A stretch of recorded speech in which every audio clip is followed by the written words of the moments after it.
नमस्कार दोस्तों, आपके अपने चैनल यामिनी ज्योतिष में आपका बहुत बहुत स्वागत है। आज अष्टम भाव के ऊपर मैं बात नहीं करने जा रहा हूँ, आपको एक साधारण से नियम बताने जा रहा हूँ। मेरे पास बहुत सारी रिक्वेस्ट आई थी, उन सब रिक्वेस्ट का एक साथ आज मैं यहाँ उत्तर देने जा रहा हूँ। ये ऐसे 15-20 सूत्र हैं दोस्तों जो कि बिल्कुल टेस्टेड टेक्निक्स हैं। जहाँ से मैंने ये टेक्निक्स सीखी थी बिल्कुल टेस्टेड हैं और कम से कम ये 60 या 70% बिल्कुल एक्यूरेट बैठती हैं। इसमें किसी भी तरह की गलती होने के चांस नहीं है। ये नाड़ी ज्योतिष और कुछ वैदिक ज्योतिष की कंबाइंड यानी मिली जुली टेक्निक्स हैं। तो ये मैं आपके साथ आज साझा करने जा रहा हूँ। जो लोग ज्योतिष के विद्यार्थी हैं या जिनको ज्योतिष में बहुत ज़्यादा इंटरेस्ट है, कुंडली देखते ही आप तुरंत से फलित कर सकते हैं। ये ऐसी टेक्निक्स हैं और बहुत अच्छे परिणाम जो हैं देखने को मिलते हैं। तो आइए वीडियो आरंभ करते हैं। और वीडियो आरंभ करने से पहले मैं सबका बहुत बहुत धन्यवाद करना चाहता हूं जो लोग मेरा चैनल सब्सक्राइब कर रहे हैं। तो अष्टम भाव की जो मेरी सीरीज़ चल रही है वो इसके बाद फिर से, जैसे 3 ग्रह मेरे रह गए हैं, चंद्रमा, बृहस्पति देव और शुक्रदेव, उनके बारे में मैं आने वाले समय में वीडियोस बनाऊंगा दोस्तों। तो कुछ नोट्स मैंने अपने प्रिपेयर किए हैं, जो मेरे पुराने नोट्स थे वहाँ से मैंने कुछ छांट कर कुछ टेक्निक्स जो हैं आपके सामने मैं प्रस्तुत करने जा रहा हूँ। तो आइए वीडियो आरंभ करते हैं।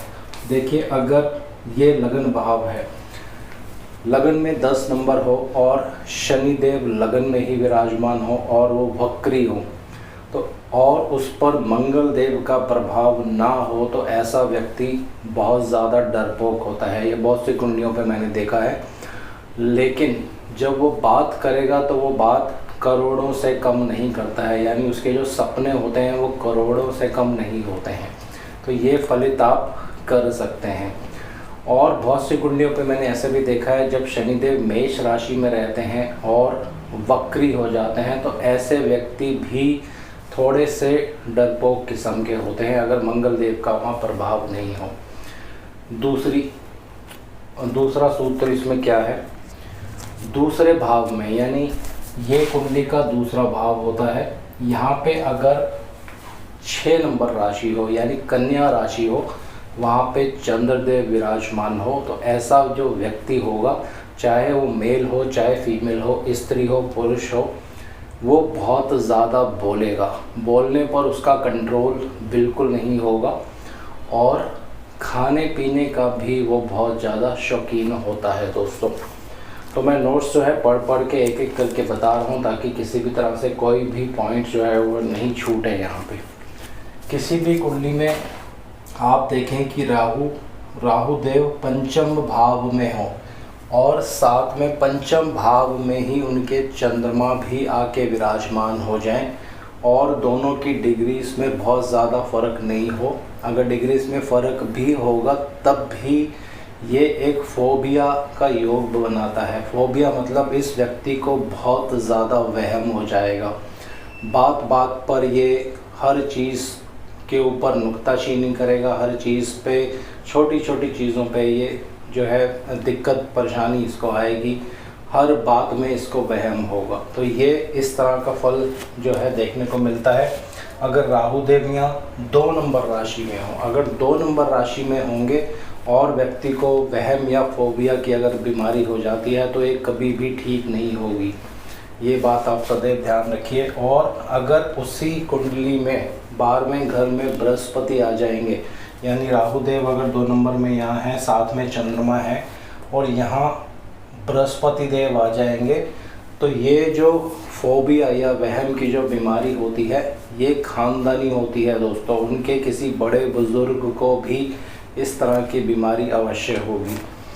अब किसी स्त्री की कुंडली आप देख रहे हैं, ये चौथा भाव होता है। यहाँ पर अगर नीच के चंद्रमा हो और उन पर शनि देव का प्रभाव हो, किसी भी तरह से चंद्रमा पर शुभ प्रभाव ना हो, तो ऐसी स्त्री जब अपनी संतान को जन्म देती है तो जो नवजात शिशु होता है, जो उसका बच्चा होगा, वो उसका स्तनपान नहीं करेगा, यानी उस स्त्री का जो दूध होगा उसका बच्चा नहीं पिएगा और एज अ रिज़ल्ट उस बच्चे को जो आर्टिफिशियल दूध होता है वो पिलाना पड़ता है।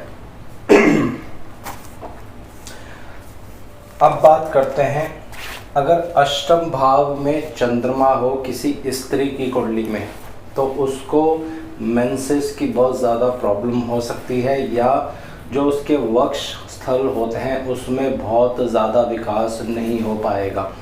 और किसी पुरुष की कुंडली में अगर अष्टम भाव में चंद्रमा हो और वो चंद्रमा अगर 6 नंबर यानी कन्या राशि में होगा तो ऐसे व्यक्ति को हंसी मजाक करना, अपने दोस्तों के साथ घूमना फिरना, इन सब चीज़ों में बहुत ही आनंद आएगा और कई शुक्र देव भी उनके साथ युति कर लेंगे।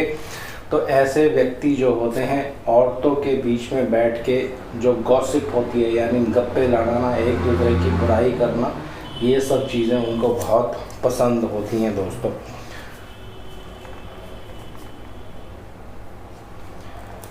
किसी पुरुष की कुंडली आप देख रहे हैं और अष्टम भाव यानी ये जो भाव होता है यहाँ पे अगर शुक्र देव हों और इन शुक्र देवों पर अगर नीच के चंद्रमा दृष्टि डाल रहे हों और साथ ही साथ शनि देव भी कहीं से बैठ के इस पे दृष्टि डाल रहे हों शुक्र देव पर, तो ऐसे व्यक्तियों को कभी ना कभी जब शुक्र देव की महादशा चलेगी तो स्त्री की वजह से कुछ लांछन लग सकता है। और अगर शनि देव का भी प्रभाव शुक्र देव पर पड़ रहा होगा तो वो लांछन जो है एक कानूनी इन्वेस्टिगेशन में तब्दील हो जाता है दोस्तों। कोई किसी तरह से आपके ऊपर इन्वेस्टिगेशन भी हो सकती है।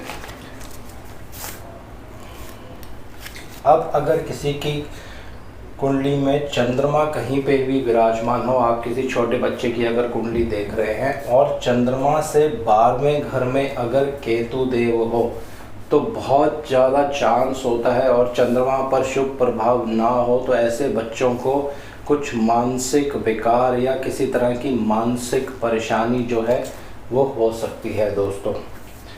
शनिदेव की युति अगर सूर्य देव से हो या शनिदेव की दृष्टि भी सूर्य देव पर पड़ रही हो या दोनों एक साथ कुंडली में कहीं भी विराजमान हो तो उसके पिता को बोन फ्रैक्चर कभी ना कभी ज़रूर होगा, किसी तरह का एक्सीडेंट होगा और उनकी हड्डी अवश्य टूट जाएगी दोस्तों। किसी की भी कुंडली आप देख रहे हैं, चाहे वो स्त्री हो पुरुष हो, अगर बृहस्पति देव के एक घर आगे राहु देव होंगे तो वो व्यक्ति जो होगा या वो जो जातिका होगी अक्सर बीमार रहेंगे।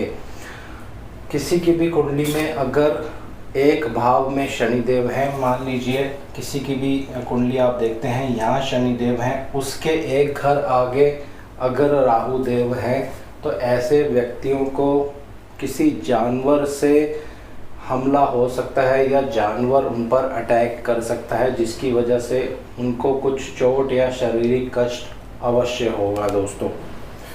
पंचम भाव में अगर राहु देव हों और पंचमेश अगर अष्टम भाव में हो तो ऐसे व्यक्तियों को शेयर मार्केट में बहुत ज़्यादा लॉस होने का डर रहता है। और अगर आपके बुध भी कुंडली में बहुत ज़्यादा पीड़ित हैं तो 100% शेयर मार्केट में अगर आपने पैसा लगाया तो वहाँ पे भयंकर रूप से आपको नुकसान जो है वो हो सकता है दोस्तों। गुरुदेव और शनिदेव, मान लीजिए इस भाव की बात करते हैं, ये चौथा भाव है।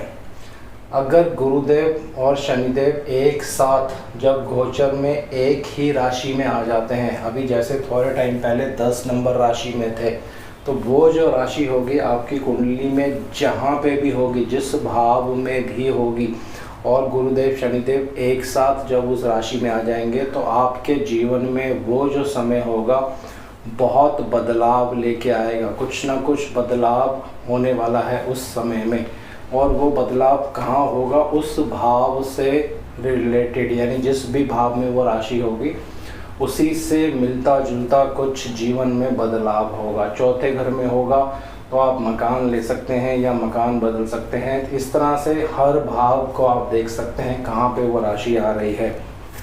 जिन बच्चों की आप कुंडली देखते हैं उनके माता पिता ये आपसे पूछते हैं कि मेरे बच्चे की एजुकेशन में ब्रेक लग गया है तो क्या उसकी एजुकेशन पूरी हो जाएगी। तो अगर उस बच्चे की कुंडली में बृहस्पति से केंद्र में बुध देव होंगे, अगर एजुकेशन पूरी नहीं हो रही है, किसी तरह से रुकावट आ गई है, कुछ पैसे की कमी है, फीस नहीं सबमिट कर पाए, या बच्चा बीमार हो गया, एग्ज़ाम नहीं दे पाया, तो अगर ये कॉम्बिनेशन है कुंडली में, बृहस्पति से बुध देव केंद्र में होने चाहिए। केंद्र भाव कौन से होते हैं आप सबको पता है, यानी कैसे आपको देखना है ये मैं आपको बता देता हूँ। मान लीजिए बृहस्पति देव यहाँ पे हैं किसी की कुंडली में, और यहाँ उसके सामने बुध देव आ जाते हैं, तो ये बृहस्पति से केंद्र में हो गए, उसके सामने आ गए। यहाँ पे केंद्र भाव नहीं लेने हैं, बृहस्पति से चौथे, बृहस्पति से सातवें, बृहस्पति से 10वें, और तो एजुकेशन पूरी हो जाएगी दोस्तों। अगर बृहस्पति के साथ होंगे तो एजुकेशन पूरी नहीं हो पाती है। केंद्र में यानी उसके सामने होने चाहिए। चौथे भाव में बृहस्पति से चौथे, बृहस्पति से सातवें और बृहस्पति से 10वें, इन तीनों भावों में अगर बुध देव होंगे तो उस बच्चे की एजुकेशन जो है वो 100% पूरी हो जाएगी। कोई भी चिंता करने की आपको उसमें आवश्यकता नहीं है। चंद्रमा कुंडली में कहीं भी विराजमान हो, उससे केंद्र में अगर बुध देव हैं आपकी कुंडली में, और वो बुध देव अगर केतु देव के साथ हैं या केतु के नक्षत्र में भी हैं, तो ऐसे व्यक्तियों को मानसिक तौर पर कुछ परेशानी हो सकती है। जब चंद्रमा की दशा चले या बुध देव की दशा चले या केतु देव की दशा चले, 100% कुछ ना कुछ उस समय में आपको मानसिक तौर से कुछ विकार जो है अवश्य हो जाएगा। तीसरे भाव में जिन व्यक्तियों के चंद्रमा और शुक्र देव एक साथ रहेंगे, ऐसे व्यक्तियों का अपनी कज़न सिस्टर से बहुत ज़्यादा चांसेस होते हैं कि लव अफेयर हो सकता है, या वन साइडेड यानी एक तरफा अट्रैक्शन हो सकती है। आप अपनी कज़न सिस्टर को लाइक कर सकते हैं, लेकिन वो आपको लाइक करे नहीं करे वो एक अलग बात है, लेकिन इस तरह का योग जब बनता है तो अवश्य ही व्यक्ति जो होता है अपनी किसी कज़न, जो उसकी कज़न सिस्टर होती है, उसकी तरफ अट्रैक्ट हो जाता है। तीसरे घर में किसी के भी राहु देव हो, चाहे वो स्त्री की कुंडली हो चाहे वो पुरुष की कुंडली हो, अब ये तीसरा भाव ये वाला होता है। अगर यहाँ पे राहु देव आपके विराजमान हैं, तो अगर आप लड़के हैं यानी पुरुष की कुंडली आप देख रहे हैं, तो वो जो व्यक्ति होगा लड़कों में या तो सबसे छोटा होगा घर में या सबसे बड़ा होगा। सेम चीज़ लड़कियों पे भी लागू होगी। अगर तीसरे भाव में किसी लड़की की कुंडली में राहु देव हैं, तो अपने सेक्स में यानी लड़कियों में वो या सबसे छोटी होंगी या सबसे बड़ी होंगी। ये आप किसी भी कुंडली पे ये टेक्निक लगा के दे सकते हैं। 100% ये टेक्निक जो है एकदम ठीक बैठेगी दोस्तों। किसी पुरुष की कुंडली में अगर शुक्र से 12वें भाव में केतु देव विराजमान होंगे, तो उसकी जो पत्नी होगी उसको कुछ ना कुछ गायनोकोलॉजिस्ट से रिलेटेड बीमारी अवश्य होगी, यानी उसके गर्भाशय में किसी तरह का रोग होना बिल्कुल तय है दोस्तों। अगर आपकी कुंडली में शुक्र देव कमज़ोर हैं और उसके ऊपर राहु देव का ट्रांजिट हो जाता है यानी गोचर हो जाता है, तो उस समय में आपकी पत्नी जो है बीमार हो सकती हैं दोस्तों। किसी की भी कुंडली आप देखते हैं, अगर उनके लगन भाव पर, ये लगन भाव है, यहाँ पे अगर 3 पापी ग्रहों का प्रभाव होगा, यानी मान लीजिए राहु देव, शनि देव या मंगल देव का भी प्रभाव होगा, तीनों का प्रभाव होना चाहिए। मान लीजिए राहु देव लगन में ही हैं, शनि देव और मंगल देव उन पर दृष्टि डाल रहे हैं, तो ऐसे व्यक्तियों का जो प्रारंभिक समय होता है जीवन का, वो बहुत ही कष्टपूर्ण जाता है दोस्तों। तो ये कुछ छोटे छोटे सूत्र हैं, अगर आप किसी की कुंडली देखते हैं, फलित करते हैं, तो बहुत ही अच्छे आपको परिणाम जो है वो देखने को मिलेंगे। और ये सारी जो टेक्निक्स हैं ये टेस्टेड है, मैं फिर से बता रहा हूँ आपको। तो इन टेक्निक्स को आप अलग अलग कुंडलियों पे लगा के देखिए और देखिए ये कितने % सही बैठती हैं। अगर ये 60 से 70% सही बैठ जाती हैं, तो इसका मतलब है ये टेक्निक्स 100% सही हैं दोस्तों। तो आज इस वीडियो को यहीं विराम दे रहा हूँ। अगली वीडियो में चंद्रमा अष्टम भाव में क्या प्रभाव देंगे, उनके बारे में एक छोटी सी वीडियो बनाऊंगा। आज के लिए इतना ही, और शनिदेव से मैं आग्रह करता हूँ सबके घर में सुख और शांति बनाए रखें। जय शनिदेव।